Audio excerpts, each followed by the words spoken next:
Funkin' up the neighborhood. I felt full cause the funkin' was good. Funk you in the city, funk you up in the woods. Funkin' up the neighborhood. Funkin' up the neighborhood.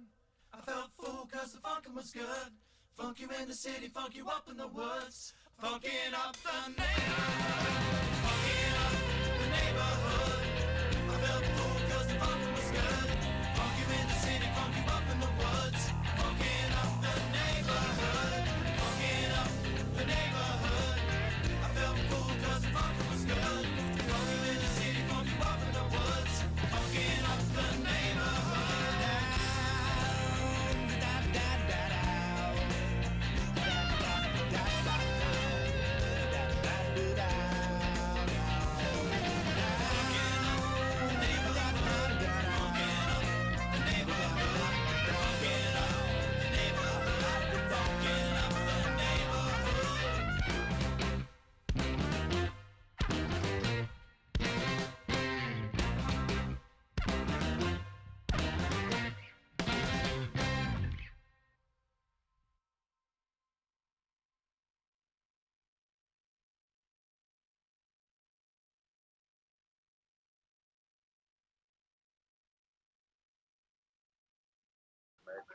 And we're live.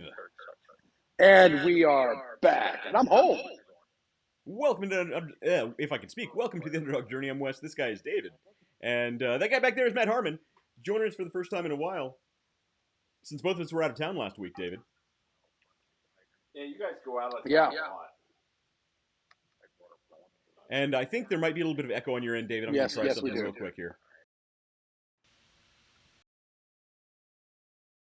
Off on my side. Yeah, that's weird. It keeps doing that. Let me switch my So you're mic. not getting it from this side. It's We have a the- live our audience software. here This software, too. We've got sometimes two it people here. echoes, We're sometimes expecting the two echo more. cancellation works. Well, Sometimes it what works, happened sometimes it if you doesn't. guys So just went back to the rudimentary using iPhones or iPhone and Samsung, like without all the extra software. Just back in the old days, you never had any of these problems. before live streaming was a thing, yeah, you're right. We didn't have any of these problems. Yeah, before we had this show, we didn't have any issues with streaming capabilities. It's true. Yep. So, David, how you been, man? This is very true. Busy. I'm home. I'm happy that I'm back home. I'm off the road for a few weeks at minimum. So I'm a happy camper right now. Yeah, you were doing a lot of traveling, Yeah, all at once. It's been a busy. Jeez. Yeah, it's been busy. I've been on the road every week except 2 since February. Yeah, I'm glad to be home now. I told you that was going to happen when you took this job. That was 4 years ago, man. Yeah, well, now it's happening. See, I was right. Yeah, take your career advice from Matt Harmon and myself. That's going to work out really well for you, David. It's worked well so far. Happy. There you go. That's what it is. That's what it comes down to. Laura Lines Black says, "Hello, guys." Oh, my favorite person. Oh, I don't know where she's commenting. Oh, there it is. Never mind. There I it see is. it now. So David. yeah, what's funny is, guys, just before the show, just before we kicked off today, as the countdown's coming down with 15 seconds left to go, I'm like, hey, I'm going to see if I can split this screen and get one side running Ecamm and the other side running Facebook Live. And Wes, just dry as can be, goes, yeah, now's the time to test out something new. That seems to work out really well for us, I think. I didn't know you caught that. Yeah, it was good. But it worked out well. But it worked, so it's good. It didn't crash anything, thank goodness. So Yet. So Wes, David, let's get the important stuff out of the way. What are you drinking over there tonight? Important thing. Just finished a bottle of Tin Cup, and so now I'm gonna be drinking Matt's Old Crow. Okay. There you so go. Matt, I'm guessing you're drinking Old Crow now as well. Does the Old Crow pair as well with the Underdog Brew Bones as the Tin Cup did? He hasn't tried. He hasn't dipped the old brew bones into the old crow yet. Yeah, he has not been big on the sample since the corporate takeover. Actually, I don't have any samples to give. I mean, I actually have a hard time keeping up with orders. It's become a corporation. It's a good problem to have, but like. Oh yeah, it's like my heart's breaking for you over there, bud. Like I am the bottleneck of the company at this point. And that's not where I wanted to be. So, what are you gonna do? We can't all be, hanging out, smoking cigars, drinking the most premium of bourbons with a live audience in front of us. I'll tell you what, David. I have no idea what you're speaking about. Crow. He ought to switch the old crow. It's actually pretty tasty. I got to admit, it's got a good flavor. Yeah. What are you drinking, David? Okay. What are you having? I went something simple tonight. I don't have it within my reach, but I've got a bottle of Weller Special Reserve, a bottle of Eagle Rare, and then we have the Blantons in the house if we need a backup. There you go. So you're slumming it tonight, is what you're trying to say. Just slumming it. Yeah. I thought he was going to say, well, I'm just going with something simple. I just got the 24-year Macallan. Just a little, no big deal. I'm not a big Scotch guy, so I drink Scotch. I got a group that I hang with down in the city, and when we go down there, it's Johnny Walker Blue. Nice. And we drink that. So yeah. But that's really the only Scotch that I drink. There you go. Johnny Walker Blue is good. Johnny Blue is good. I do actually have half a bottle of Johnny Walker White Walker upstairs, and okay. I've kind of been saving it a little bit. It's got an interesting story. So you're not supposed to be able to buy it in Ohio. It's you can only sell it in certain states, and Ohio's, since it's not allowed to be sold here, you technically weren't allowed to order it online to be here. And a few years ago when it came out, my current wife ordered it online. And the order somehow got messed up, and she had to call, and they were like, "Oh, we'll send it right away." So they manually shipped this thing to us, and we only found out afterwards that we weren't supposed to have it at all. So their automated system worked, right? Then they went and manually overrode it. Okay, that exactly. Works. So I've kind of been saving that one, but I might break it out soon. Is that like from Game of Thrones? Yeah, it's Game of Thrones themed. It's pretty cool. Yeah. Yeah. For them. You drink that out of a cup made from dragon's glass. That would be awesome. If I had actual obsidian, obsidian mug, stein. Well, I do have a one of the bull horns, bull antlers, not antlers, horns. Oh, horns. Horns. I don't. One of the. Is it a bull antler or a bull horn? It's a bull horn. So you have a bull horn. Yeah. I say, well, I mean, it's a bull horn, but I mean, is there any difference between a horn and an antler? I think so. Yes. Yeah. It's what it's made out of. Right. Antlers are made out of hair. Bone? Antlers are made, or horns are made out of hair. Antlers are made out of keratin. He knows. Okay. Do you guys ever play the game Bullshit, where you try to just get one over on somebody? We've played that on this show. It sounds like Matt's trying to pull one of those off, and I've got to let him go with it because it sounds extremely correct. He sounded very confident when he said it, and that's one of the few things that he's said tonight that I actually believe. Yeah, yeah. Hey, it says here Shelly Webb's watching. Shelly Webb just celebrated a birthday, so happy birthday to her. Happy birthday, Shelly. Yeah. Yeah. So she is now extremely young. I don't think she's married. Matt's asking if she's married. Shelly, feel free to answer that question or not. I'll leave that to you. I could share with her that her boyfriend fiance is like a world champion shooter, so I think I'll just let that one go. I'm just asking if she's married, so I know how much deference to pay. That's you pay all the deference. All you of got it. it. Yes, all of it. All the deference. Miss Webb. Indeed. Ms. From now on, you just refer to as Lady Webb. I mean, that's pretty cool. I mean, Is Webb her maiden name? Because I sure as hell would not want to give that up. That's a pretty cool maiden name. That's a great maiden name. Yeah. Well, all right, we have my studio audience here. Look this up, and it now has a message up here. Antlers are temporary and can regrow. Horns are permanent. But it doesn't say anything about the composition of it, whether it's keratin or hair or whatever. So, I do know that deer shed their antlers every season. They regrow them. But I didn't. I don't know the composition. So Shelly Webb says, "Hey fellas, No. Shelly, don't mind Matt. He's creeping on you a little bit." No, I'm not. I'm incredibly happily married. I just love her last name. Her last name is Webb. The cool thing is, apparently, her significant other, her boyfriend, whatever, his last name is Spider-Man. How awesome! So I mean. Oh man. So Shelly, happy birthday! Yeah. Hope you're Yeah, having we a fell good down a drink hole on your here. birthday. Yeah. I hope she. It's all I drink to Shelly. think it was yesterday, but you know what? A drink for Shelly. What do you? A couple minutes of dead silence here. There, Toast, that's toast. it. Hashtag beef. Prost. Salute. Come on now. Come on. There we go. We got it live here. Shelly. The audience says to Shelly. There you go.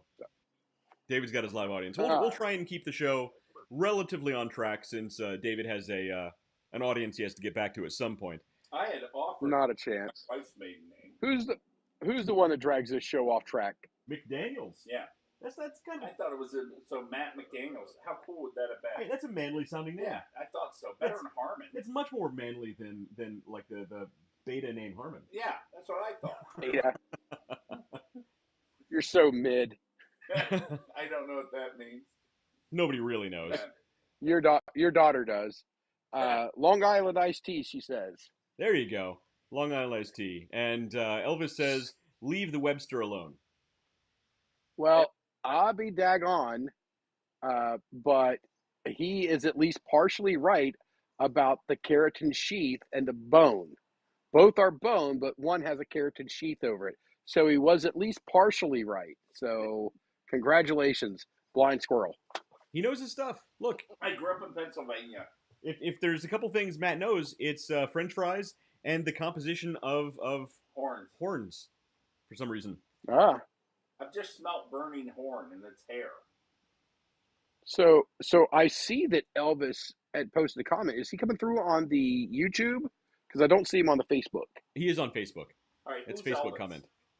Elvis Felty.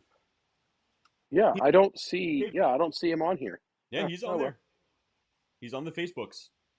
The books. He says leave the Webster alone. Yeah, that's it. See, I would not go with Webster as the nickname. It's, I mean, Webb just so all three of us are Chesapeake '98 graduates. So we can call each other whatever we want at this point in our lives. Hold it. Webb is a Chesapeake graduate? Yes. Okay. Dude, I know everybody. We talk. Elvis says everybody that's important. You're blinded by the sun. So. I'm here. You're blinded by. Yes. Close to it. I actually had Eric, one of my guys here, move my light over because the sun was coming just there. I needed it for about 15 to 20 minutes until the sun dropped behind a house because it was coming right over and blinding me quite a bit. Yeah, geez. Well, good timing. Hold it. Who was a good friend to Shelley in school? I think Elvis and David were both good friends to Shelley in high school. Being a good friend in school, he was very solid. Oh no, I didn't run with the cool kids. No. don't fool yourselves. No, I was not in those cliques. I called it. Yeah, David was. No. David was the D&D book nerd. That was him. I did play a couple games of D&D. Yes, I did. He's really come into his own. See, you know how they say when you're young, be nice to the nerdy kids because they'll be your boss one day? Yeah. There you go. my elf. That's my problem, David. I was way too cool in high school. That's what it was. My elf rolls a 12. I lost that one. He's Gabe Chapman says hello. Hopefully you're having a good day, Gabe, and hopefully you're not drinking alcohol, or maybe you are. And Elvis says that David was the silent but deadly type. So apparently, hey, we got your audience in here. Hey, how's it going, guys? That's what this says. And I think you're very loud. I'm not very loud. You're very loud. I think that was me being loud. He's very loud. And also, you two together make a microphone. You are a microphone. Make a megaphone. I've heard both of you kids yell and scream into that microphone. It's true. I don't want to hear it. We've all heard it. Hey, what'd you guys do? Where's your ears, Catherine? We went to Zumbezi Bay today, and Oh, okay. and I just didn't put back on my ears. She didn't put her ears back on, so I'm But glad she you guys still had has fun. It her was a real busy day. ears. She does for now have real ears. For now. I just see Catherine on the Facebook posing or something. Something big just happened with her. We just got back from the beach. Yeah. We that were at the it? beach. Yeah. Well, Yeah. So are you talking about her dance recital? yes, the dance recital. recital. That was it too. That was awesome. Oh yeah. She had her big dance. She looked super dapper at her dance recital. You did a great job. Amazing. Yeah. Oh, why isn't Locke dancing? Locke didn't want to do dancing, but he did go. Locke's doing jujitsu. Okay, water slides. Water slides. As fun as dancing. Yeah, there you go. So we're gonna get these kids in martial arts. We're gonna teach them how to kick some butt. That'll be fun. All right. I can already take your butt. What? No way. You can kick my butt like get SpongeBob gets his butt Turn kicked. around. Well, get out of here. You turn. Hey, Dad. This is not that kind of show. Hey, What? Dad. Is this show already live? We are live. The whole world can see you. Yay. Yeah. All the chocolate around your mouth, your ice cream. The whole world can see it. All right, guys, give me hugs. Actually, I ate a chocolate popsicle. I know. I can You had a tell. chocolate popsicle? Oh, they do. That's how these kids roll. Yeah. I still have this special. I told you I'm keeping it. Good night, guys. You're a megaphone. See you, kiddos. All right. Shelley Webb says, I was not a cool kid.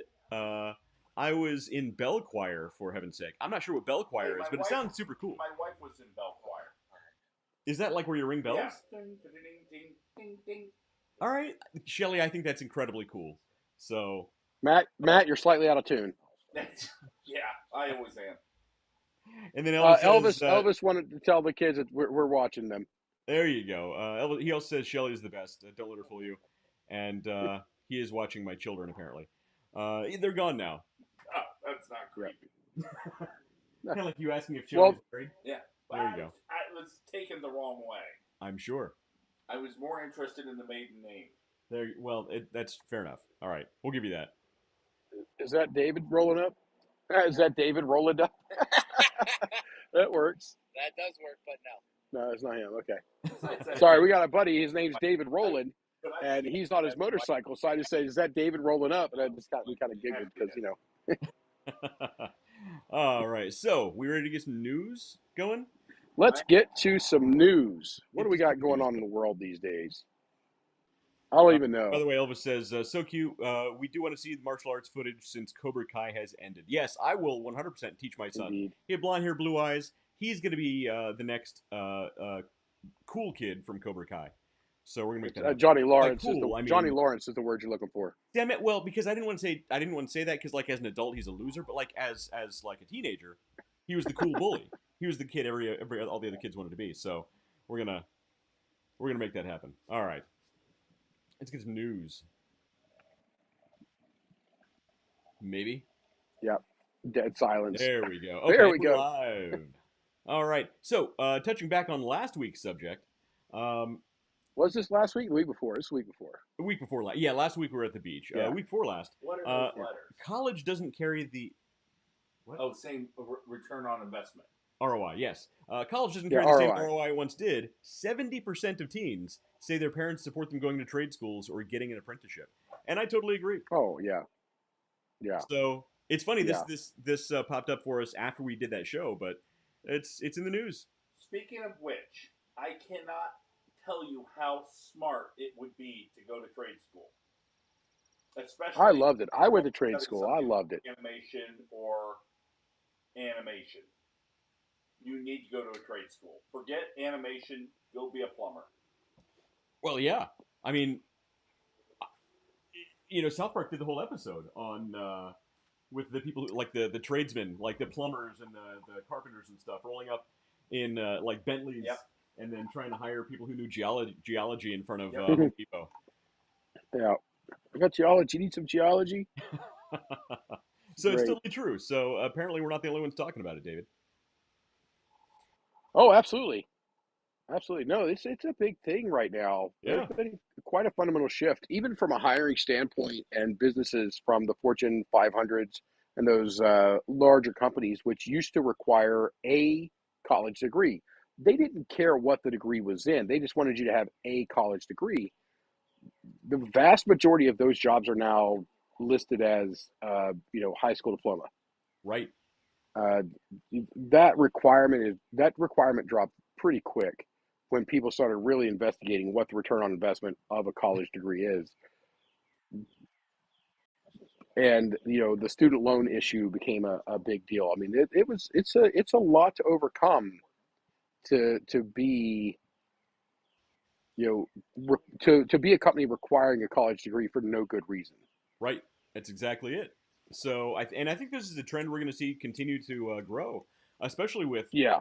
the rise of AI taking over the necessity for a lot of very specific roles. Plus, I think one of the things that really hurt the idea of the value of a college degree is all of the meaningless degrees that are out there. Yeah. I'm not sure if you've seen the YouTube video that went around a few weeks ago, maybe a couple months ago, about somebody who's interviewing college grads, and they were talking about their major or their focus, and every single one of them Oh yeah. completely like a jumbled mismatch of words that didn't mean anything to anybody. Yeah. Like, wait a minute.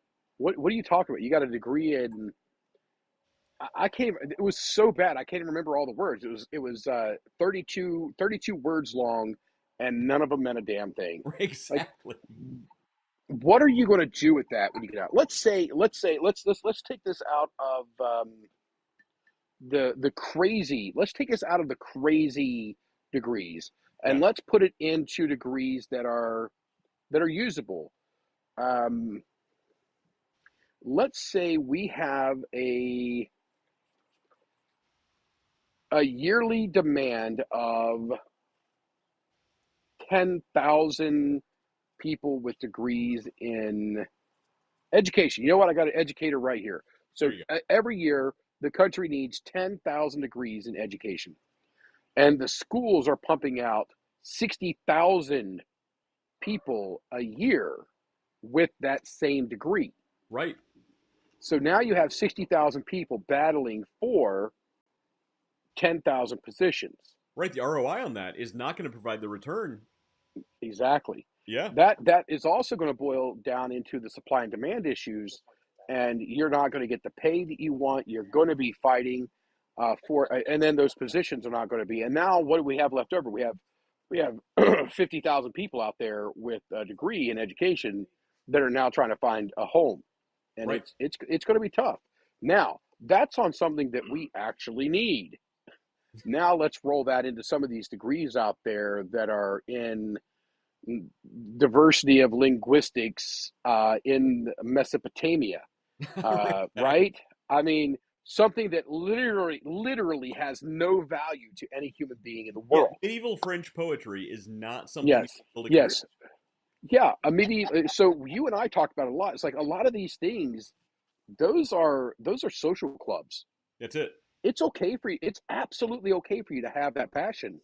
And if you want to take a class in it, it's okay to have a class that has that. But to have a degree that's based around, Yeah. medieval French literature, don't get me wrong, there's actually some decent French literature. I don't know that medieval French Right. literature is where You I'd go. can't expect to But build like a career around that unless you're going to yeah, teach it. yeah. And then again, now we're going back into educators. How many of those positions are going Right. to be open on a yearly basis? You're going to have one Right. every 30 years. Yeah, exactly. And yeah, even useful degrees. I was, back when I was with the big Fortune 500 company. Um, Oh, I hated them. there were a number of master's degree holders on my team who worked under me. And the funny thing is, every once in a while, with a couple of them, it would come up every once in a while that they have XYZ degree. Uh, and you could tell they were a little bit resentful because I would always come back with, I went to art school. Yeah. Yeah. Imagine what it's like when they talk to me. Oh man. Well, look. I went When to too. when I make fun of MBAs on a daily basis, I'm like, "Oh, you sound like you have an MBA," and that's not meant as a nice thing. That's hilarious. Hopefully, you don't say that to your bosses. It's actually interesting because so many kids leave the art school without jobs. But they never started to look for jobs. Well, the running. So I also went to CCAD, You're right. and the running joke when I was there was the class motto should be, "Would you like fries with that?" Yeah. Nobody knew it. Like a guy just graduated last year that I partner with a lot. One of the most talented photographers, technically perfection. Sure. And he didn't look for a job. He's Well, not employed yet. I mean, his whole senior year, he should have been looking for a job. That should be I a kept big Yeah. thing. Why the hell aren't you looking for a job? Yeah. He was. Yeah. No. Yeah.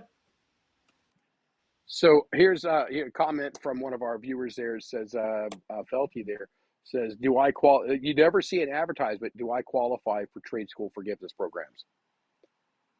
There it is. I mean, yeah, that's true. I would love to see the statistics of people coming out of trade schools with a gainful employment versus the people coming out of traditional college with gainful employment. And when I say gainful, I'm meaning that you're in a role that fits what you did, not in a role just because you have a degree.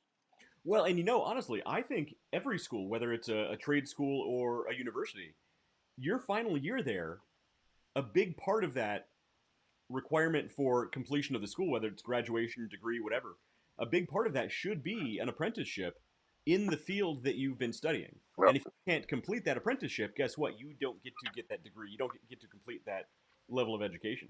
That should be just a common thing. Yep. Un momento, por favor, señores. Hold on one second. On the island in there, I've got the glasses. You know where the ice is in the freezer. What is that? Placencia Etafal, special edition from Qatar in 2022. From who? 2022. 2022 Placencia Especial from Qatar. Holy crap. I wouldn't doubt that that's the last one in the world right now. He just got gifted a Qatari cigar. Oh, not mine. It's not mine. I just, blue, but you know what? That'll smoke just. It's a gorgeous one. I'm doing a Hawaiian Mona sun-grown cigar out here. I don't want to sit down next to you. All right. Sorry about that. But yeah, glasses in there. You know where the ice is. I did put the glasses out for you guys, though. Thank you. And hey, John Calendar's watching. Hey, John, long time, man. I have not seen you or your inappropriate comments in a long time. I've got to tell you, I've kind of missed them. John's too good for us these days. I know. That's what it is. All right, listen. Next piece of news. This is a cool one. I think you'd like this one. So this is actually a scientific paper that was published. I didn't feel like paying for it, so we're just going to comment on the abstract that was published. Okay. The title of the paper is Brain Implantation of Soft Bioelectronics via Embryonic Development. So essentially what this is saying is, it's kind of like Neuralink, only they implant it into an embryo before birth. So that's going to work out well for everyone. I don't see how that can go wrong. That's going to be a... Do you want Terminators? Because that's how you get Terminators. Well, That's going to be a really good thing for society as a whole. Think about babies. Think about babies popping out. They already have the brain implant in their head because it was grown in there as an embryo. And now they can instantly access pornography on the internet. It's a thing. Why not? Oh, you could do that? Now he's changing his position. He's like, actually, that's not a bad idea. Nobody will know. I'll just be sitting there with my eyes closed. They don't know. He's like, Can I sign up for can he sign up for a beta test? For Matt, that'd be called a master beta test. Yeah, there you go. He is the master beta. That's funny. Oh, that was bad. Oh. That was a bad one, David. I am really wondering how Facebook's going to transcribe that. Oh, no, it didn't. It got it all wrong. I see the transcription. It was wrong. It was all okay. I didn't see the transcription. I'll take it for it. Oh, it's bad. It's bad. Elvis says, time to lower the employment age from 16 to 5. Yeah, I mean, look, if we pop out with the brain implants, why not? That's not the mark of the beast at all. So that's what's in the future. I've met some 5-year-olds that I would trust more than some adults as well. So that's actually true. That's actually very true. Yeah. All right, next piece of news. If I can get past the ads. All right, here we go. Thank you, sir. This is a good one. He's Google CEO unveils the real reason, or the real threat to humanity from AI, and has nothing to do with jobs. Oh, I know what it is. I know what it is. What do you think it is? It's energy. It's energy. It's the amount of energy it's going to take to power AI. Did you read this article? Yeah. He's actually true. He's actually right. That's what the article's all about. It's about the amount of energy required to power all of the AI moving forward. So, interestingly enough, people don't seem to realize that there has been a moratorium on building new nuclear power plants in the U.S. A lot of big tech companies are getting exemptions from that to build their own nuclear power plants. Google and Facebook, or Google and Meta, rather, these big companies and Microsoft are going to have their own nuclear power plants Yeah. specifically So Microsoft got for 3 the Mile AI. Island. What's that? Yeah, Microsoft got 3 Mile Island, I believe. I think it was Was that the one? Microsoft. It was Okay. Microsoft Yeah, or Google. I knew somebody bought it. But yeah, so I think that's pretty impressive, and I'm even more impressed that Matt knew that. First the deer antler thing, and now this. He's on a roll. Of knowledge. I guess all the time Wealth in art of school is knowledge. really paying off. It's so paying off. Or he's back there looking things up quickly on the Yeah, Chat GPT. He's using AI to answer the seen an questions. article earlier in the day about this. There you go. But it's a terrible photo, but he's actually right. That's it's a good going, Matt. Yeah, he does look like a beta. He's very beta, but he's also a billionaire, so A billion beta. he can look like whatever he wants. Yeah, that is true. He can buy and sell all of us many times over. So, all right. Next piece of news, and the last one, I specifically didn't choose a lot of news items because I thought we might want to. Oh yeah, this has been a big deal right here. Yes, 16 billion passwords were leaked online, and no, it's not what you think. So this news article came out a while ago about 16 billion news or passwords were leaked, and this is the biggest one ever. And this is actually bigger than the one that you and I spoke about the last time, David. 16 billion. Yeah. And what it is essentially is not all of these are new passwords to be leaked. A lot of them are from past leaks, and they've just all been accumulated into one mass amount of data that is out there and available. But it's still kind of concerning, considering most of us don't reset our passwords very often. 16 billion passwords says that chances are one of our accounts from each one of us is in there somewhere. Ah, they're welcome to it. Right. I mean, I have some important stuff I don't want leaked, but it's a little concerning. Especially, I wish I would have pulled this news article to go along with this. There's another news item I saw just today that was talking about China's quantum computers have just broken military-level encryption. And their threat, it basically puts a huge threat on all of the global data security. Like, it's a real problem. So, yeah. You know how much weight I put on anything coming out of China, right? I do. I may have heard once or twice your thoughts on that. It was a Chinese scientist discovers a new dimension unforeseen by any human. Oh, all right, okay, yeah. Or the one week where we saw the new AI coming out of China was like the fastest ever, and scientists aren't even sure how they did it. And the next week it came out that it was actually just like a Chinese click farm full of people typing in answers very quickly. Like that was actually a real thing. Yeah. It sounds like it should be a South Park sketch, but it was real. That would explain why they're so obsequious towards the Chinese government.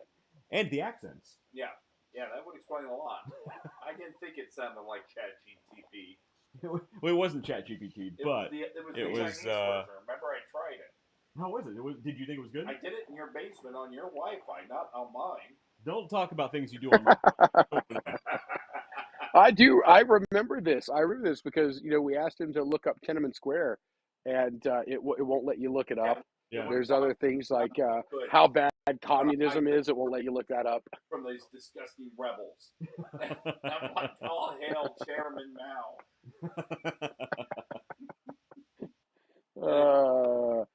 Communism. That's something like that. At its greatest. Communism. Well, at least one of us is in New York, so they'll be right at home with that. Oh, anyway, so let's move on. I got some news. Yeah, go ahead. So I'm scared. some tests the other day, and it turns out that I'm not autistic, but I'm really close. I'd retake that test. Yeah, you might want a second opinion on that. I'm right on the edge of what I'm like. Remember how on Family Guy, Peter turned out to be mentally handicapped, but like right. Oh, on, I thought he was gonna go Yeah. full bore for the word there. I am. I thought he was right gonna go on full the bore for the edge word. of I was like, autistic. oh, we're about to I'm get not kicked off the autistic. internet. I was right on the edge of retesting, and I almost Yes. yeah. Oh. Why I see so many patterns. I've always thought that about you. I thought That that was- I'm like, why do I see so many patterns? And I'm like, I Right. might be autistic. I Hey, know. Keith, there's another one of those fold-out tables inside that door there. I was in a diner not too long ago. Somebody dropped a box of matches. I counted them before they hit the ground. Right. I didn't know why. Right. Now I know why. Right. That's- Exactly. Yeah. I kind of walk with my head tilted to the side. I hang out with Tom Cruise a lot. It's a thing. I don't know. But yeah, no. I'm talking to ChatGPT, and I'm like, why do I see so many patterns? And it like, you should take these tests. And so I took the test, and it's like, you're not autistic, but you're pretty close. Wait, hang on. I think we need to retouch on something here. You were talking to ChatGPT, and ChatGPT requested that you take tests. Oh, that is We challenge, absolute like, gold right there. Gifted. Yeah, gifted because I see You mean patterns. gifted? You mean gifted with an extra chromosome? So let me I go into Cracker Barrel, right? And I'm looking at their chicken and dumplings, and their chicken and dumplings appear 3 times on the menu on 3 different price points, but every one of them is 360 calories. So it's the same portion size 3 times at 3 different price points. And you tell this to ChatGPT, and Yeah, ChatGPT I'm like, how says, come I keep seeing stuff like this? And it says, take these tests. You might be autistic. or maybe you're saying really dumb things to ChatGPT, and ChatGPT's like, this guy's got to get tested. You know what? Oh, ChatGPT was just waiting for an opening. But I can't drop this into everyday conversation, but the next time he does something stupid, I'm putting it in there. Right. Even ChatGPT's like, To- man, I mean, To I'm be not allowed fair, human ChatGPT's like, evolution. ChatGPT's even like, I'm not allowed to say the word, but like, you got to get tested. You see?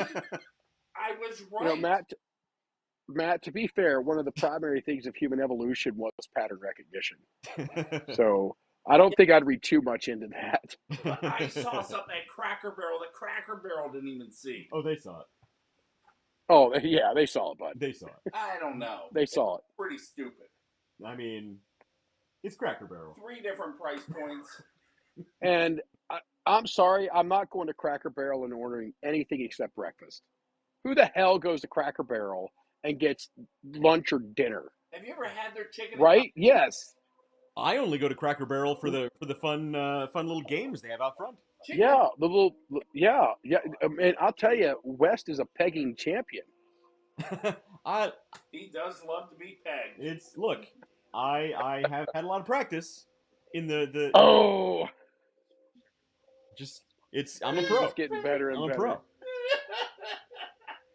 It's That Yeah. game, Sure, he that knows game. what that means, David. Yeah, I am an adult. I'm an adult human with the internet. I know what it means. You need to take this.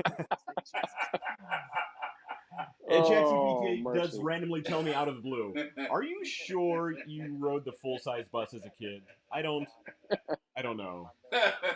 That's what it was. I think we're making everybody uncomfortable enough. Let's move on. So that was all the news. Chat. Yeah, the Even- next even time Elvis any of us says, log I on to gotta stop Chat talking GPT, now. All it's right, gonna be fair like, enough. hey, anytime any of us now talk to Chat GPT, it's gonna be like, here's some tests for you to take. After your last show, you definitely should take these. Exactly. Yeah. Even Elvis says, "Stop talking, West." All right, fair enough. God bless. So West, Matt, what cigars are you guys smoking over tonight? No, I've got the crustacean Jimmy Buffett. He's smoking Jimmy Buffett's crabs. I am smoking my my Sherlock Holmes edition Peterson pipe. Now, how could that- Sherlock Holmes edition Peterson pipe. That is a gorgeous pipe, sir. It's their Sherlock Holmes. You can't just line. slap Sherlock Holmes onto a pipe. You can if you're Irish. Okay, then. Fight that logic, ChatGPT. I'm trying to find the logic, but okay. Here, take this test. Yeah, exactly. That's Here, it. take this test. I'm gonna take the Indeed, Rain Man test indeed. later. It'll say, yeah, yeah. All right. So, Yeah. are we ready for the main topic? Let's get to the Main main event. topic. The main topic is a good one because everybody that I've mentioned this to today, every single person was like, "Oh, I know who you're talking about. I know who you're." We Everybody all know this has person. this person. Right. So let me get switched over there. Right. So we all have had that leader who it seems like they're Oh, deliberately you froze trying up. to drive you out. And I got this idea for the topic tonight from this article in Inc., which was had a little bit of a twist. It said 10 simple ways to get employees to quit.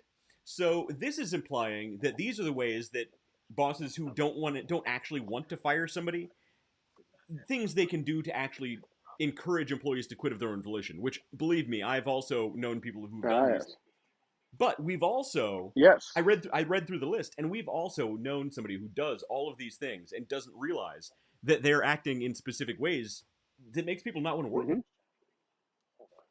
So I have a saying when it comes to the leadership and managers and whatnot. Normally we have the right guy in the wrong position, and sometimes we promote people just kind of one level above their capabilities. them. Well, I'm not calling out anyone specific that I may or may not have worked with in the past, but when you look at middle management leaders who are in that same role for a really, really abnormally long period of time, it's because the middle is right where those people tend to float. They're not good enough to move up, and Yeah. for some reason, they just don't get fired. They just sit in this same level forever, even though everybody on their team knows they're just some of the most incompetent people in the entire world. So let's read through hmm this list of the 10 simple ways to get employees to quit, but also let's reframe it as remembering those leaders who you've worked under who have done exactly these things. Because Oh we've yeah, all known these you're gonna people. know them. We're Yes. gonna know them. Everybody that watches this, that's watching it live, everybody that's gonna watch it afterwards, everybody's gonna have a name in mind within moments. Right. That's exactly it. We all know these people. All right, so we're gonna skip over the intro there. We don't need Let's that kind of stuff. let's The let's dig in. so the first one, maybe this doesn't happen to everybody. This has not happened to me, but reduce pay. We've all at least known somebody who's been through this. So you come into a company, you get paid a certain amount, and typically this happens with if you're not under a contract, right? So it's not going to happen for Yeah. certain salaried employees, but certain lower level to mid level employees, certainly have been through times at companies where the companies are cutting things back, and I'm sorry, but we can't make all the ends meet. We're going to pay you a little bit less this quarter, and it happens. This is not necessarily one that everybody can relate to, but it definitely happens a lot more often than people would like to It, admit. it does happen, and Industries, it's yeah, oftentimes coupled with a quarterly financial report right. that is phenomenal. That's it. And here's the funny thing. So a lot of companies, when they project goals for the following quarter, following year, whatever, they will project based on the previous quarter, previous year, and they will increase by 10, 20, 25% based on whatever pie in the sky dream they have. And then even though you did fantastic or abnormally fantastic that last quarter or even last year, if you don't meet that higher expectation the next year, guess what? It was a failure on your part, and you were just terrible. Yeah. You were the Always worst. grow by 20%. There you go. And usually it is That around. is that is yeah, that's the standard right there. That the 20% growth year over year, that is what people look for. That is the standard, and it absolutely. So I actually called one of my bosses, and they gave us our AOP. That's our annual operating plan. That's our quota. Let's just call it quota. Our AOP, and I asked him. I was like, "What data went into this? Because this seems abnormally weird Mhm. for the market and the economy that we're in right now. So where do these numbers come from?" They're like, "Oh, we just add 20% to last year." Right. Yeah. So, That never. we're all going to be fighting all year long for this, right? Oh yeah. Well, and a bigger complication in recent years was COVID. You I was know, gonna say, but Yeah. I didn't know if you COVID wanted to bring screwed that up. everything up. Man, so some businesses did exceedingly well, some really sucked. But for those that did Yeah. really, really abnormally well in 2020 or even 2021, moving into 2022, they still took those 2021 numbers, which were just crazy, just all Artificially wrong places, inflated, yeah. very artificially inflated, and put 20% on top of that. And then at the end of the year, they wonder, well, why didn't we meet that number? Why did we fall short? And you can't then Why do say, we well, fall because short? look at 2020, right? Or look at 2021. Yeah.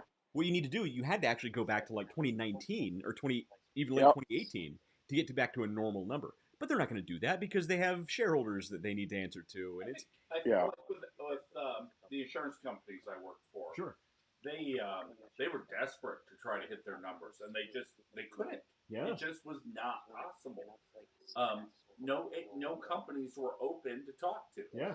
It was crazy. Even to this day, Yeah. there are still Yeah. some Certain businesses did very well. Certain businesses took a substantial hit. right, So what I did when I came through and started working with companies to help build them up, and we put projections together for, I had 58 companies I was working with at the time. I went 2017, 18, 19, and then skipped 21 or 20 and 21. hmm And everybody asked me, why did you drop those numbers? Like, because those are fake numbers. You cannot use those when right. you're trending, when you're trying to No, do trends. If you do that, you're going to end up getting yourself in a pickle, because at the end of every month, at the month end or the quarter end, you're going to be battling trying to pull in a lot of business, and you can only pull in so much until you create a huge vacuum right. in one of your months or one of your quarters. That's it. And I would rather come short by 5% across the year every month Right. than get to the last quarter and have pulled everything into the first three quarters and then go in and miss by 50 or 60% on Q4. Right. That And is you can either that's lose your cannibalize job level. another time, or you can just uniformly come up Exactly. slightly lower. But again, try telling that to a middle manager who just doesn't care or doesn't know or doesn't care to know. Yeah. You Yeah. know? Yeah. So I'm rather forceful. is So yeah, I get it. They're tough. It's hard. They want to look at different ways. I say, hey, this is it, and I put it in writing. That way, when somebody comes back and goes, why did we do this? I said, this is why. Well, XYZ said we were going to hit these numbers. Well, XYZ did it on their own because I told them this is what's going to happen.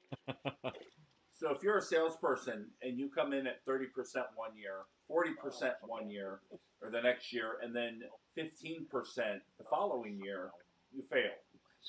So you can't think that your good performance is going to carry over into the years you start. You need to hit your goals. Yeah. Yeah. Yeah. You're right. So interesting. Elvis has a comment here. Elvis I said, love it. I was just reading it. I had a GM many years ago that had a slogan that he was so proud of. You don't want to be on top and you don't want to be on the bottom. The spotlight is always on you there. In the middle is where everyone leaves you alone. How many times have I told you, come in number 2? You don't want to be number 1. How many times No, have I told you? he's saying that's a bad thing, though. And it's funny. So I used to work in a photo lab for a brief period of time in college. And I can see that. there was a lady there who, she was very nice, little older lady, kind of, late middle age, very, very, very nice lady though. But she seemed a little slow. She seemed a little dim. She was kind of a lady you kind of had to, help her through some of the complicated things, especially back in a photo lab where you got to be very precise with chemicals and the setups and doing things right. When drinking is bad. And well, drinking was a lot of fun in a photo lab, but there was one night we were closing up, and it was a really rough day, and some management was being kind of a dick, and she was in a really bad mood. We were all kind of stressed out, and at one point she turned to me. She said, West, I think she saw me get a little stressed out, and she's like, West, all you got to do is act like an idiot, and people will leave you alone. She looked at me like with that look in your eyes, like you're talking to a really like wise older person, like Gandalf or something. And then after she said that, she went right back to doing what she was doing, glossy eyed, looking dopey. And I was like, "You mother effer! Like you've been a genius this entire time, and nobody knew it. You were faking it this whole time." She wasn't faking it. She was living the dream. Man, and so this is right. So Elvis, your comment is right on point. Look, It is. some people do that. Some people want to live in the middle. They just want to be left alone. Well, God, I The remember the at way we look at this, like desperate. the way we look at this is the tall bladed grass gets cut. If you're on a report for being a high performer, or Yeah. if you're on a report for being a low performer, the tall bladed grass gets cut. Well, I get it. Don't you fly under the radar. Fly under the radar. And there are certain times when that is absolutely the best advice. Just And you know what? Sometimes it is fair. You want to keep your head down and keep yep, your head keep down your and get head out. down, stay out of the limelight. I get it. That's not I struggle with any that part part. of my life, but Well, you should it works try for it. some people. How many times have I Yeah. told you to fly under the radar? Both of you have told me to shut the F up many times, and I get it. I get it. And we're gonna add Elvis Felty to that list now too. It's true. He has already told me to stop talking. He has already told you I to get it. stop talking. All right. So number two on this list is dock and exempt employees PTO for everything. Oh man, this hasn't happened to me, but I've worked for companies who did this to people, where they would find just somebody that for whatever reason they didn't like them or they just thought they'd get away with it with some employees. They would just dock their PTO for everything. I mean, if this person sneezed or had to take a dump at the wrong time, they would dock their PTO. I mean, it was nuts how some companies do this, and I think it's just a way of bullying people they don't like. Oh, I live for work. Yeah. I live to encounter a work bully. It makes me so happy to deal with a bully manager. Oh my God, I get it. I absolutely can see that from Matt. I mean, I win. It doesn't Do always ya? necessarily mean I win, but I fucking win. I don't actually win, but it feels really good. But at the end of the day, yeah, my reputation gets a little soiled because I go overboard. But that manager, he never walks straight again. And now we're back to the pegging. Well, look, it's Matt. Matt has a reputation. Put it that way. So, David, have you ever known somebody's PTO to get docked for absolutely no reason at all? I've seen people get time docked, but not necessarily a PTO. But I've seen time get docked, and I've seen PTO get denied. Yeah. But usually those are in my world they're easy to override. Yeah. Because those managers, again, those are your EAs, and I'll put myself up against an NBA any day of the week, twice on Sunday. So stupid. So so stupid. One of the companies that I worked with, it was a Fortune 500 company also. It was one of the more recent companies that I worked with, not the big one that you guys are most aware of. They actually, when they hired me, the director that hired me in, she said one of her main goals for me was to evaluate one of the people on my team and get him out of there. She wanted him gone. She just didn't like him. And one of the things she had been doing was I mean, she could have been sued her ass off for the stuff she just told me when she hired me. And one of the things that she had been doing all along is taking away his PTO time because he had certain needs that he had doctor's appointments and different types of things. He was actually legitimately like on some part of a spectrum. I worked with him, and he stayed with the company longer than I did because I worked with him. But she had been doing this. She had been docking his time. So what's wrong with people? It was she was nice and he was nice. Their personalities just did not match. Well, yep, you'll have that sometimes. Docking his PTO or well, she was nice to me. Oh, okay. Well, it's a thing. It's something that the organization that the three of us are part of. Yeah.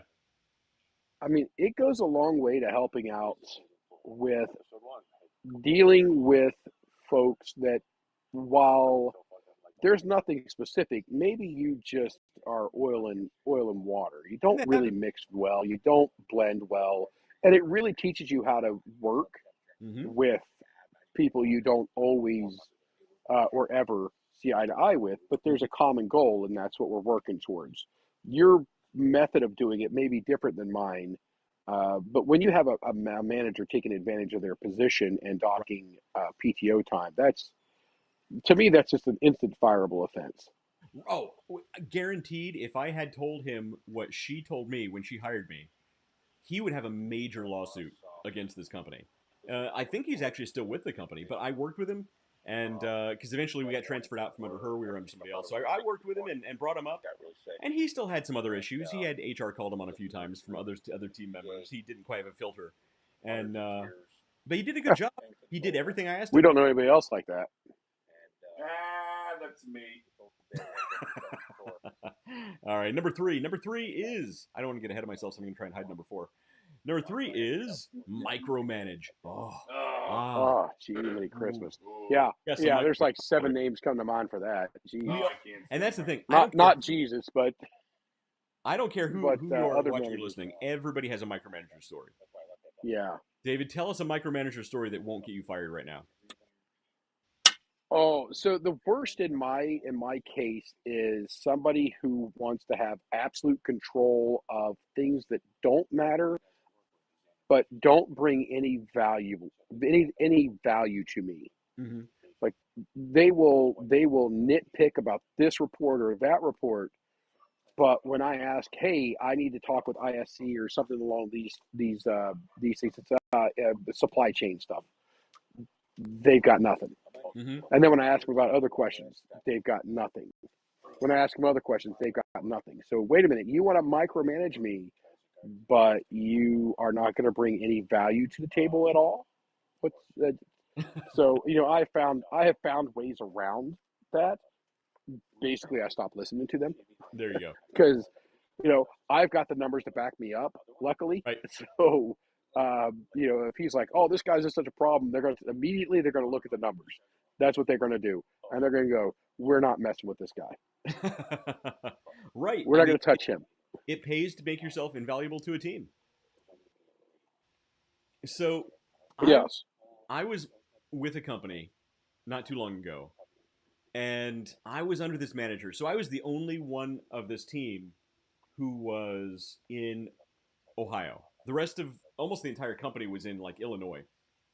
And my manager, she was an SVP, and she was like the epitome of micromanager. I remember specifically the time I realized I was leaving this company. I'd gone to the bathroom.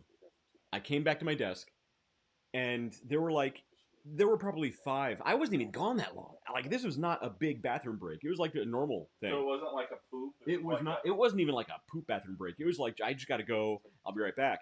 I came back. There were like 5 voicemails, a bunch of texts on my phone.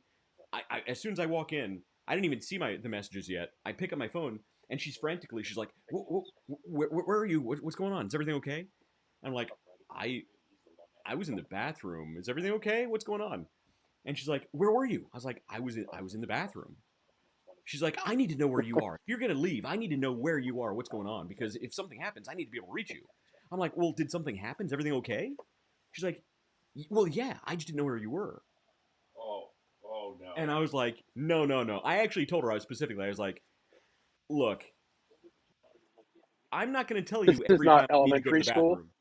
I didn't say it, but I wanted to say, I'm not going to tell you every time I need to take a shit. I just told her I'm not going to tell you every time I need to go to the bathroom. But like, I was steaming mad. I was like, this is not happening. This conversation is not happening. Hey, Nicole Leffingwell's watching now, so let's behave. Nikki. We can't talk about her anymore. Church together, and it was phenomenal. There you go. Yeah, Dave and I make a great church couple. I believe it. Yeah. I hold hands. Yeah, we sing very well together. Sing hymns. I get Dave it. has a lovely acapella voice. I've always saw him as an acapella. Yeah. Yeah, let me finish my cigar. We'll get right on that. So micromanaging is a big one. And that can be done deliberately to drive people out, or most micromanagers don't realize they're being micromanagers. But there's no fixing them, because they're not going to change. No. Except for me. I realized at one point I was becoming a micromanager. Yeah. When I saw somebody roll their eyes at me, and I'm like, oh my God, I'm becoming a micromanager. That's pretty funny. And I stopped. So, what I... Yeah, go ahead. That's actually even better. Have you ever found yourself Like Matt just admitted to it. Yeah. Have you ever found yourself becoming a micromanager? See, And how long did it take you to catch it and correct it? so I've found myself needing to become more of a micromanager for some people. So my philosophy is I don't want to know, you don't need to check in with me for all the stuff you do. I want you to come in, do your job. You can go home whenever you want as long as you're done. I don't care. And what I've found over the years managing different teams is some people don't do it that way. Some people they don't just react don't. well. Like I've managed a lot of people who if I don't give them enough like of that type of interaction, they feel kind of annoyed, like I'm leaving them out, like Yeah, I'm not doing my job to lead them. And it's my job. yeah, So what I found is it's my job to identify those people who do want that extra hand holding, and then do that. And then for everybody else, it's like I don't care what you do, just as long as it gets done, I genuinely don't care. There was one guy at the big Fortune 500 company I worked for. Brought him in. It was his first big opportunity in a team like ours. He really wasn't qualified, but he knew. I could tell he was going to grow into the role. And he came in, and it's funny. Like his second day, he actually told me he was going to go use the restroom. I laughed. I was like, I don't want to know, man. Just go do what you got to do. And eventually, I was like, he would ask me every once in a while, hey, do you mind if I leave like a few minutes early? I got a thing. And I'm like, I don't care. I just leave yeah, whenever you want to leave. You come in whenever you want to come in. Just do your Just job. do your job. I don't care. yeah, So that's yeah. it's how I am. That's a big one. I remember when I first had kind of a leadership role, and I started looking at hours and some what I considered some wasted hours that we could Yeah. have been utilizing. And I'm like, hey, if we do this and start doing that, um, and it took one conversation with my boss. It's like, David, you're about to ask people who have 30 years of experience doing exactly what they're doing, and you're about to try to change them. Mm-hmm. Yeah. And I said, you know what? Let's let that go. Let's let's let that go. Right. Let's just walk away. So I shifted from being more of a numbers driven for the metrics to a success driven for the metrics. Like, Right. did you successfully complete this task? Did you That's it. successfully do that? And you know what? All my guys that I would have pissed off, really pissed off, they were doing great. And I only had a couple people that needed, and I didn't even have to nudge them. Didn't have to do a thing.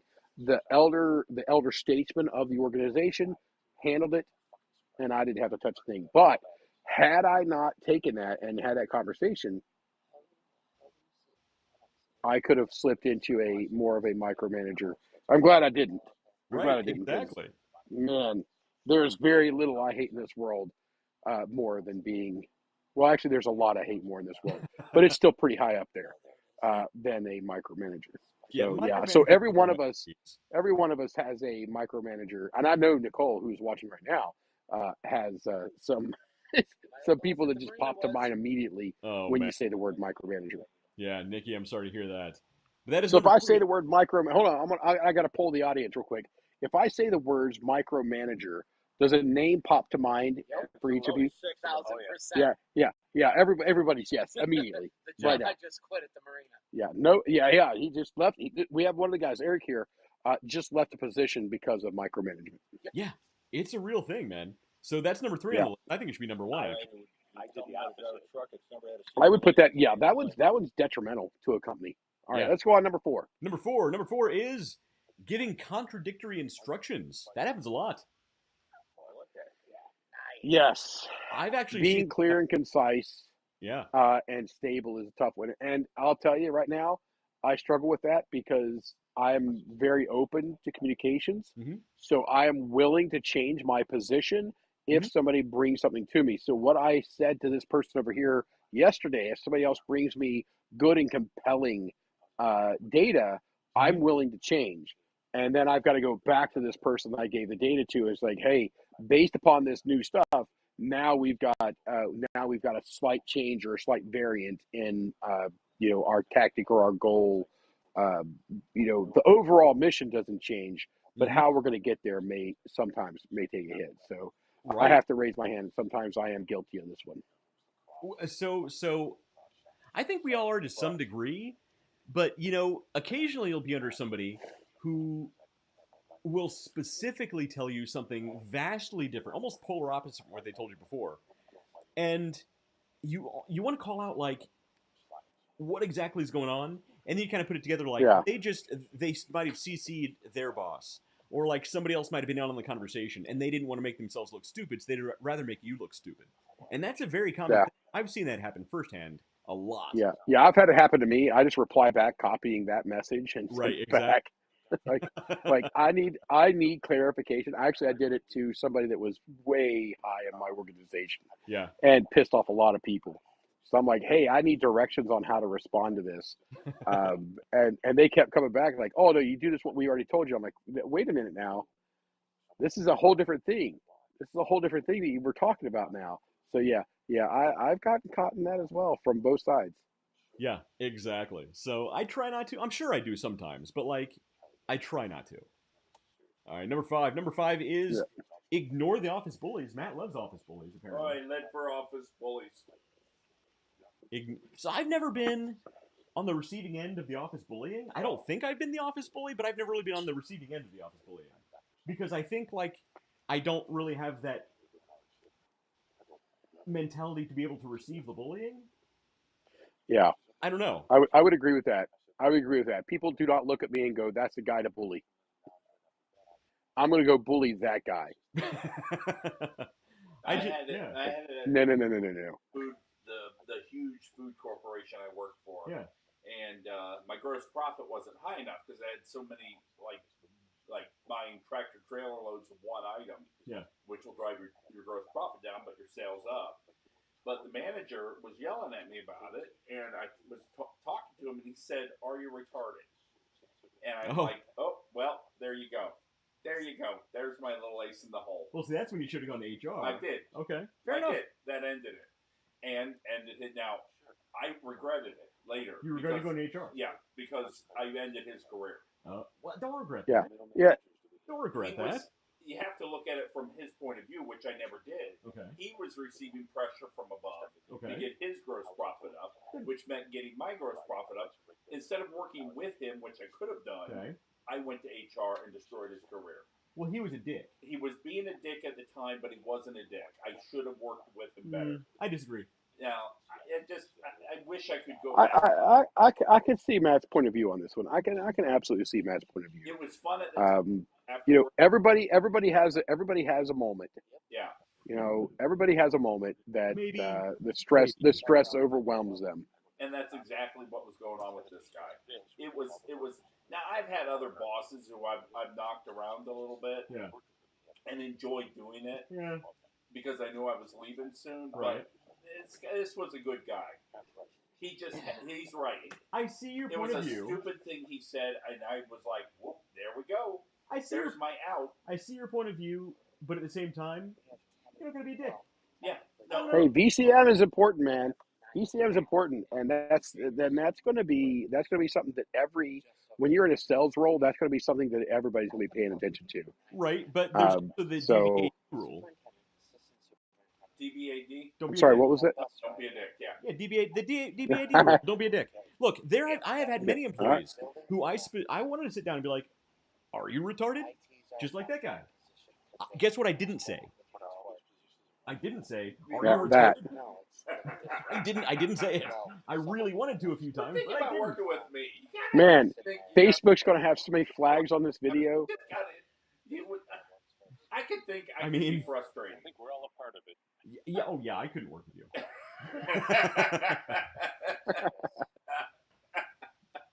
Oh boy. All right, fair enough. All right, so ignoring the office bullies is a sure way to get people to quit, whether you mean to or not. Number 6 is play favorites. Oh man, we all have stories about that. I hate that. So the office cliques where like the VP or the senior executive has their clique of people and they're the favorites, and for absolutely no other reason than the fact that they're buddies and they talk to each other on Facebook.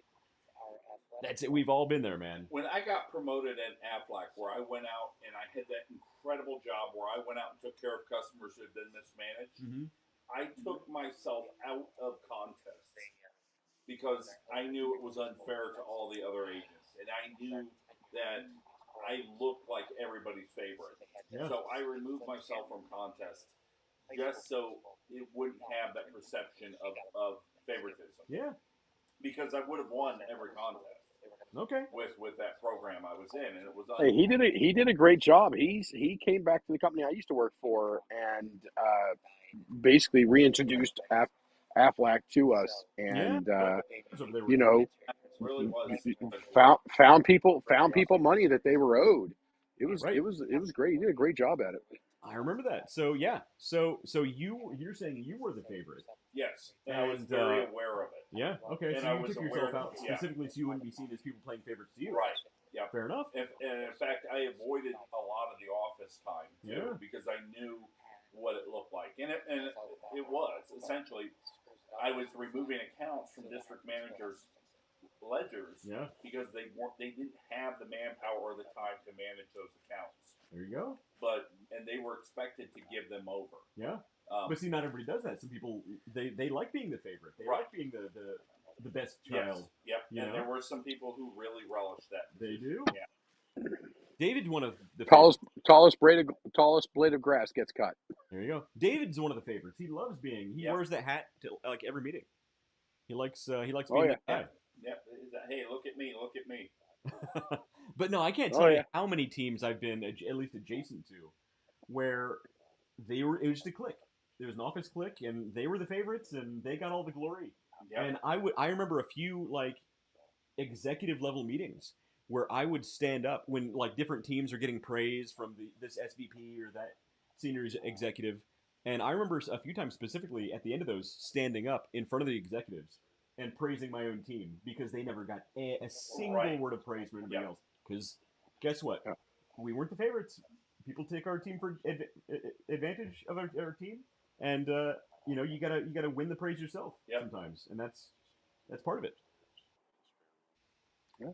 All right, what's next on this? Playing favorites was number 6. Number 7 is changing the rules. So let's read about what they actually mean here. So this can mean a couple different things. David, I think you have something to say on that. This says, oh man, yeah. So if you've allowed flexibility or independent work, pull that back.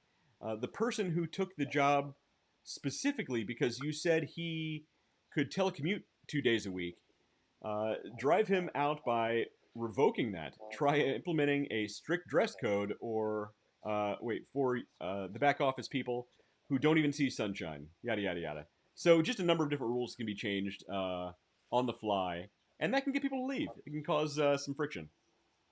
So I've got a lovely story to go with this because I love telling stories. Um, I had a crew of people. We got a rather high profile client, and we were going out. And I said, I want everybody to go to this client's office. When we go out there for the first time, I want everybody to be in uniform. No jeans, no alternative shirts or regular polos. I want our black work pants and our red polos. Mm-hmm. That's what we wear. It has our logo on it. That's what I want everybody dressed in. And I was the guy that said to do that. We go to the site by noon. I have to come out to the site because earlier that year they had done a reduction in force. That company that we were doing work with did a reduction in force, basically a mass layoff. The security company that they hired to escort people out of their office all wore black dress pants or black work pants and red polos. Oh no. So I went from our hey guys, we're kind of more lax about our uniforms. We're kind of behind the scenes workers to hey, we're going to put our best feet forward on this. There you go. And I could not have made a bigger mistake. Oh, we had that company in an uproar.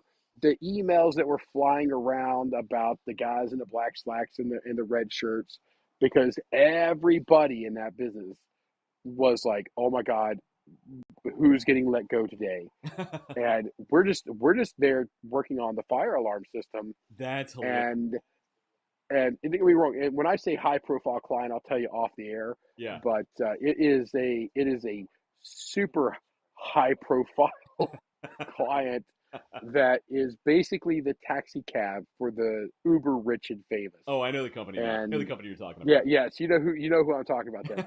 So we go there and at their world headquarters, and we're in there, and I get a phone call that Everybody is change your shirts now.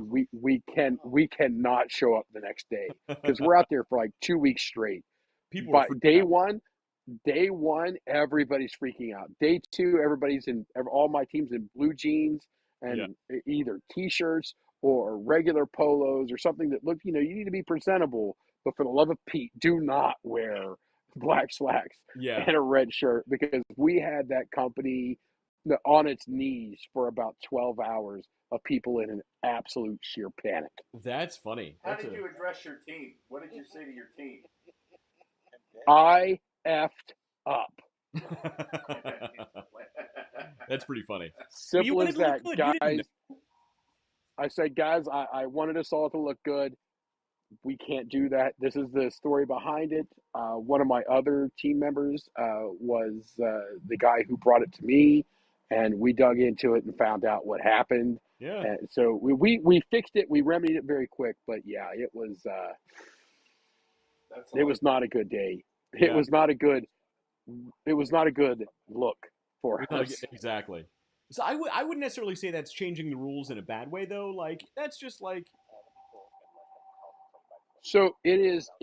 Well, so here's the changing of the rules: is we were very lax about the dress code. We weren't right. adamant about it. We weren't fixated on it. We wanted our people to be presentable. Mm-hmm. As long as you're presentable, that's fine. And you were typically allowed to get away with that. So I changed the rules from our standard operating procedure, which is be presentable, to Right. you must be in uniform. And well, I paid the price for changing that rule really quick. Yeah. Now, Well, luckily, that company understood, and we are still there, and we are a favorite of that company too. yeah. That's funny. So on a similar note, so my first management role, something kind of similar happened where like I said, I'm not a micromanager. I like to I'm very relaxed. I'm very like you do your job. I don't care. Kind of personality. Well, at a certain point, this tended to be it was sort of a tendency across a lot of the different locations of this organization. So the leadership said, no, things need to change. You guys need all locations need to start following XYZ rules to the letter. We can't make any exceptions. So I'm like, all right, we got to do it. So I changed my rules to look. We got to follow the company's rules. I'm sorry, you can't do these things. You can't do those things. We got to do this very specific ways of doing these things. And I knew it wasn't going to go over well, and I actually had to fire a guy because he couldn't follow the new rules. And they weren't new rules; they were actually the original rules. We just weren't following them up until this point. But here's something interesting in the news lately. Seen all the strikes happening at Starbucks because Starbucks changed the rules. Guess what? They put a dress code in to where people can't wear their band T-shirts and have all kinds of crazy exposed tattoos. They have to wear Starbucks uniforms, and the employees. You can kind of picture who Starbucks employees are. They're not very happy with this. So they're all going on strike. And this is actually a real problem with Starbucks right now. Is a lot of the locations are on strike or have very upset employees because guess what? They changed the rules. They have to wear uniforms. Poor babies.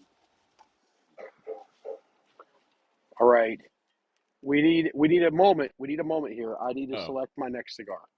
Uh-oh. What's the choice? What are the choices, David? So I've got an Arturo Fuente here. Oh, we all do. We should. Everybody should have a Fuente in their pocket at all times because why would you not? And I've got a blackened M81 from Drew Estate. So I've got a Arturo Fuente. Now this is the double chateau, and I hate the way they name their stuff because this is the dark one, and I don't know how to tell the difference between the dark one and the light one. They both have the same exact name. So I'm gonna go with the more richer. That'd be the double Chateau Maduro. The double Chateau Maduro. I've just been told. You got the Maduro wrapper. Okay. And then I've got a triple Maduro M81. Well, what number of cigar is this for you tonight? This is number 2. You probably want to go with I would go with the M81. It's going to be a little bit richer smoke than the even Maduro A Fuente. Yeah, because this is triple Maduro. So this is a Maduro filler, Right. binder, and wrapper. So we're going to go So- with the Drew Estate M81, which is, everybody knows, that is kind of my go-to cigar. So everybody watching and listening, as you know though, David, I'm not explaining this to you, but for everybody else, you want to start with the lighter bodied cigars and gradually move to the more full bodied cigars as you go on. That's why I asked what number cigar was this for you.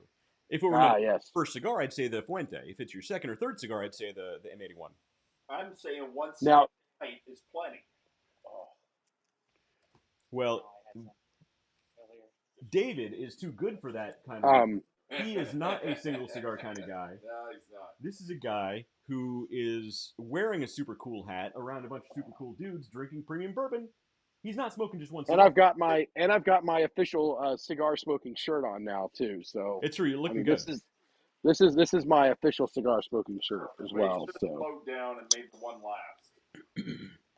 You know, since I smoke a pipe, I want to get a smoking jacket, like a Hugh Hefner smoking jacket. I do. So I Yeah. want a good smoking jacket. So Yeah. I think every guy here, we should all have. So Keith rocked up, and he's got a sweet hat on as well.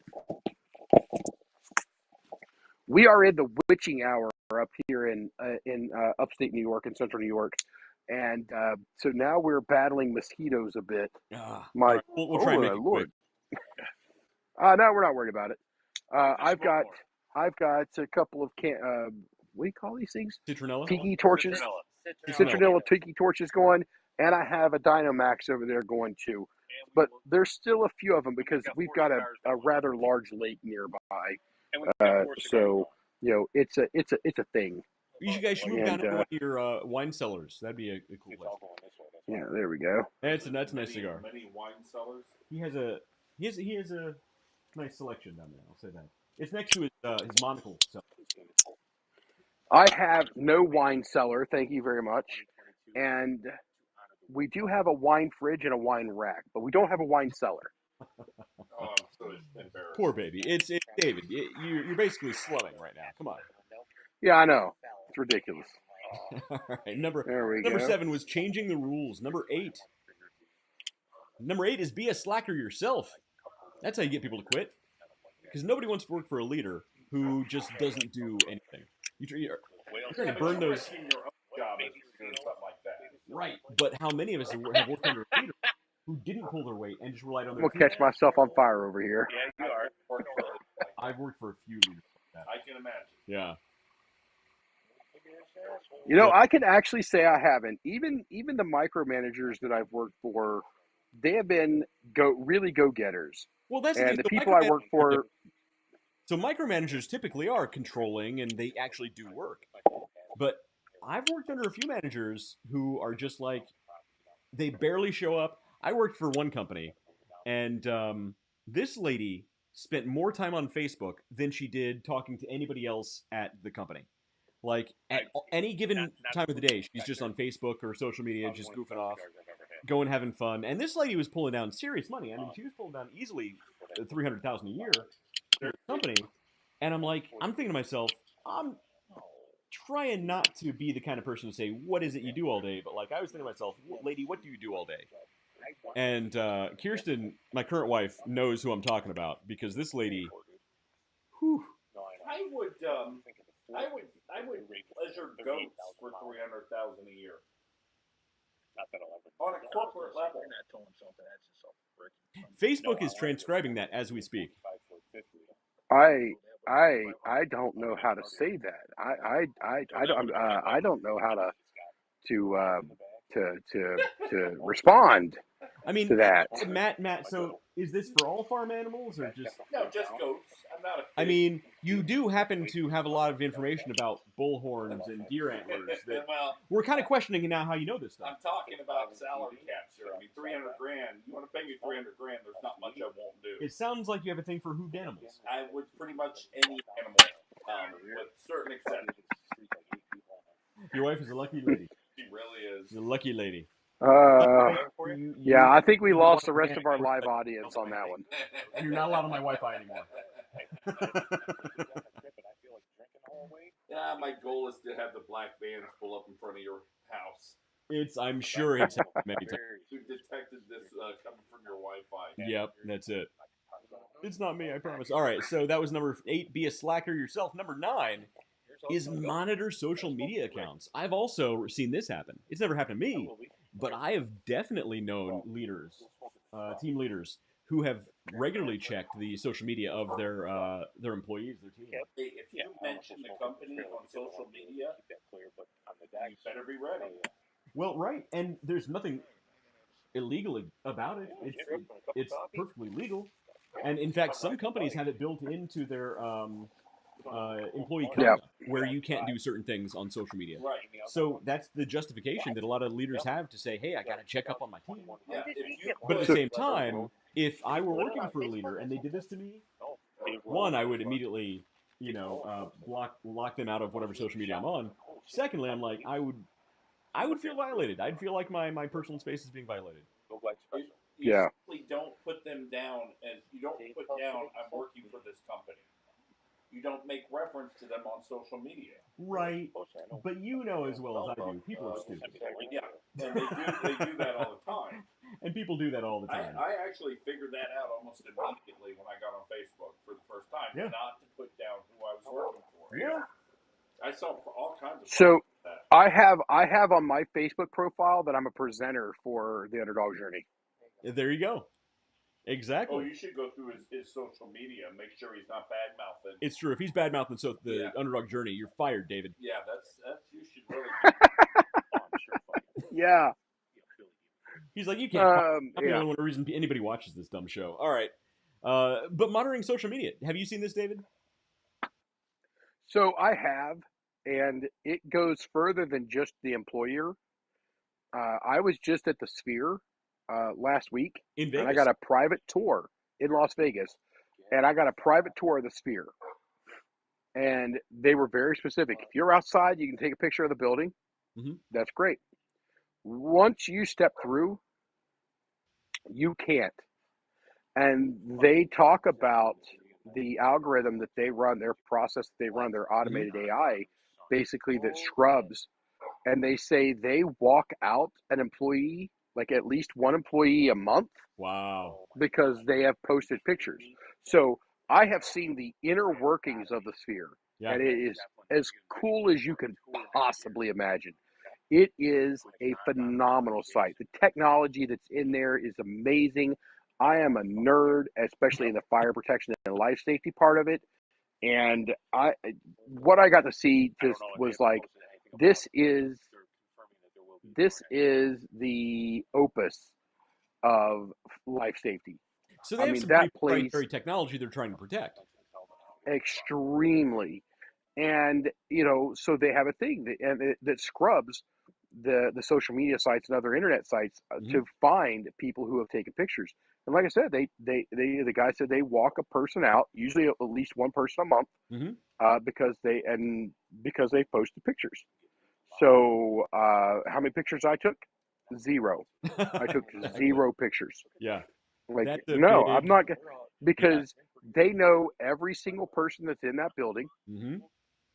So even if I posted it outside of my name, they would know what group it was with. Well, they And know it when we're really there, wouldn't be very hard to find me. Yeah. Yeah, exactly. So this is a little different though, because that's for technical reasons. It's not necessarily the director Jim Bob is checking your socials because he wants to see if you're posting political comments or shit talking Nancy from the Yeah. office. Oh, I hate Nancy. It happens all the time. Yeah. Oh, I do. I mean, I do that all the time. I don't create political posts, but I find something that comes by that's funny, I'm going to share it. Well, That's just all there is to it. My current wife may have said to me once or twice, "Man, David's gonna get fired for the stuff he's posting on Facebook." No. So my account is set to private. Yeah, I know. So good luck.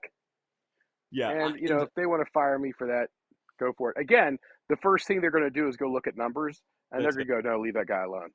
let him shit talk Nancy from the office." Leave Yeah. leave that guy alone. He doesn't shit talk the business. He doesn't shit talk anybody in, but he does make fun of a lot of people in the outside world.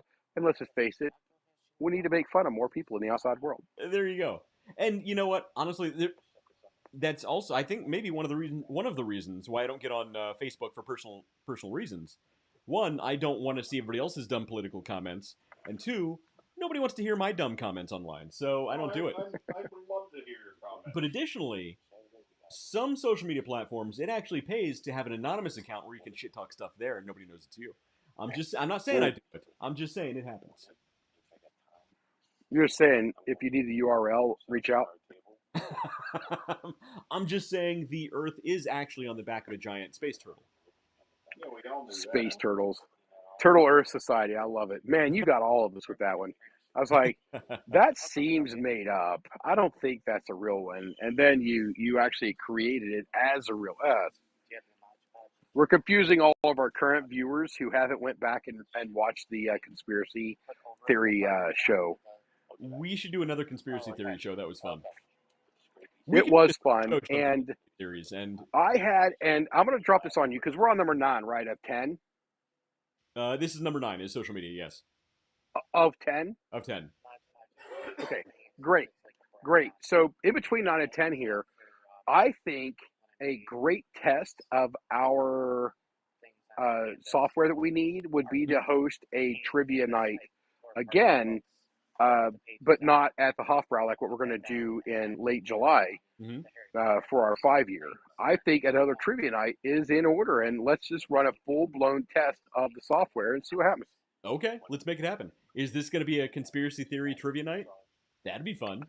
Do we want to do conspiracy theory or do we want to do general? I think theories, general, mathematical, and theoretical physics trivia. Theoretical physics? Have you met our audience? Oh, yeah. Oh, he just bad talked all you guys.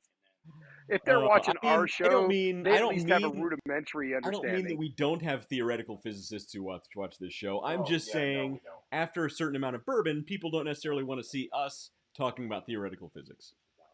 I'm thinking that after a certain amount of bourbon, we're actually far more entertaining talking about theoretical physics. Are we not? You and I think we're very entertaining talking about theoretical physics. We got 3 people right now that said yes. Let's do it. Yes, we're all relative experts. Yes. Yeah, we got live audience that says let's do it. All right. Yeah, they're hanging out with Dave. How smart can they be? All right. We can make it happen. We can do this. We can talk about how there is no future, there is no past, there's only singular time in a flat substrate universe. Well, that doesn't make sense. That exists on the back of a giant space turtle. On the back of a giant space turtle. Yes. Yes. And I can actually justify it scientifically. So we can go through that. All right. So let's get to number 10. All right. Let's get to number 10. We're getting attacked. We're getting set upon by. So we have what we call the witching hour. It's from dusk about an hour on. So we're setting. We get the sun's over there. We still got some blue sky tint over here. So from now for about the next 45 minutes, I'd say we are the Chinese buffet for all the mosquitoes in the general tri-state area. And you got some interesting. Oh, and somebody's apparently choking to death. Okay. I'm a funny man. All right, so you're going to disagree with this number 10. I actually do agree with this number 10. Number 10 is holds constant video meetings. You, David, are the kind of person who loves to see people's faces when you speak to them. I am the kind of person to where if I never have to see another human being in my life, I am okay with that. You should get therapy for that. Well, so I don't require anybody to be on video with me. You don't require. I am on video just because I'm comfortable with it. But you prefer it. If they're uncomfortable, I talk to blank screens all day, every day. Simple as that. So I don't make anybody or require or request anybody to be on camera ever. See, I'm the kind of But person, I am almost always on camera. See, I'm the kind of person when I'm in a meeting, I like to get up and walk and I pace and I'll walk back and forth, especially with when I really get in the groove of what I'm trying to say. This is why you need to have in-person meetings. I've done this in in-person meetings. I'll be in a meeting in front of SVPs and I'm standing up and I'm walking back and forth and they're like, nobody questions it, but I can tell I'm getting some looks. That's just what I do. And if I'm on a video call, I've actually been on video calls where they required for the video to be on. Yeah. And I'll pick up my laptop and I'll just walk around with this thing right in front of me like this. And and then I'll get questions like, "What are you doing?" I'm like, "This is I walk when I talk. I'm sorry, I do." But I've definitely known leaders who are like, "You must have your cameras on at all times during all meetings," and it drives a lot of So people away. when I first got hired on over here, I was told the cameras are on all the time. Yeah. And it probably took me a month of being in the meeting with just me and the leader being on camera to realize that they may have just been messing with me.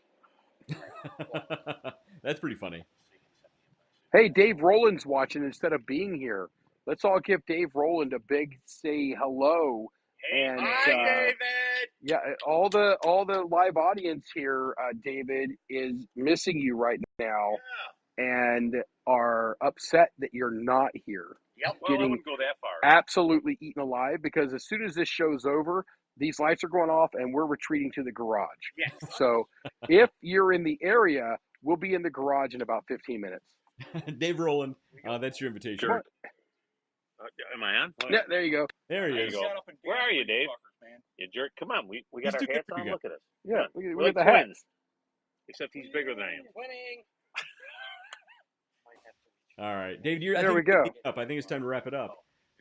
Those were the 10 things that you can either do to get employees to quit, or things that you're probably doing you don't realize you're doing, and that's why your team keeps leaving. So I just realized Yep. is those video meetings. I've had several people tell me that it wasn't necessary to have my camera on. you're telling you've been in meetings where people tell you to turn the camera off. Yeah. That's not a good sign. Were you making weird faces or anything inappropriate? Well, I may not have been wearing all my clothing. Yeah. Were you dressed? Number 10. Yeah. What's number 10? Number 10 was requiring your camera on for video meetings. Oh, okay. So you covered that. Yeah. Got that. All right. We're good. Yeah, that's it. All right, that's those it. are the That's the top 10 ways to screw up. So that was a good countdown. That was a good show. We would be remiss not to plug our 5-year, which is going to be July 30th, located at the Hofbräu House in Columbus. It's going to be a live show. We are going to have a Harry Potter trivia. We're going to have promotional videos or promotional material out, I would say, in the next week or so, because we are up against the clock now, so we should have it out here in the next couple of weeks. We are going to request that all the attendees have a reservation ahead of time. They use, is it Yelp, was it we decided last week that they use for it? So you're going to go to their website. You're going to select we'll have a link on our page that you're going to select on it to make your reservation. And we are going to have a hell of a good time at that event. So we need to have everybody there. Yeah, July 30th is the trivia July night. 30th. And more details will come out about that, but keep that date open. Come to Columbus, Yep. come to the Hofbräu House in Columbus. It's going to be an amazing night.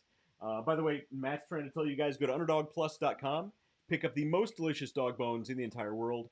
Matt recommends them personally. He dips them in his bourbon. They're very, very good, but your dogs will also enjoy them. Your dogs will love them. They're limited ingredients, and 20% of all profits go to local pet rescues. So you can feel good about that. By the way, Dave Rowland says he feels guilty for not being there. He just got home. We're like eating bugs out here for you, buddy. Yeah. Don't feel guilty right now. Everybody that's out here is swatting at mosquitoes like nonstop because I live right next to a big ass lake. And we are absolutely getting eaten alive. We can see the mosquitoes all over the place around you. So, David, dude, it is nuts. All right, you go run for cover. All right. I'm going to catch up with you soon. We got some talking to do. And everybody watching and listening, I've been Wes. This guy was David. That guy over there is Matt Harmon. And we will see you guys next time. Later. Hang on, I gotta hit the button.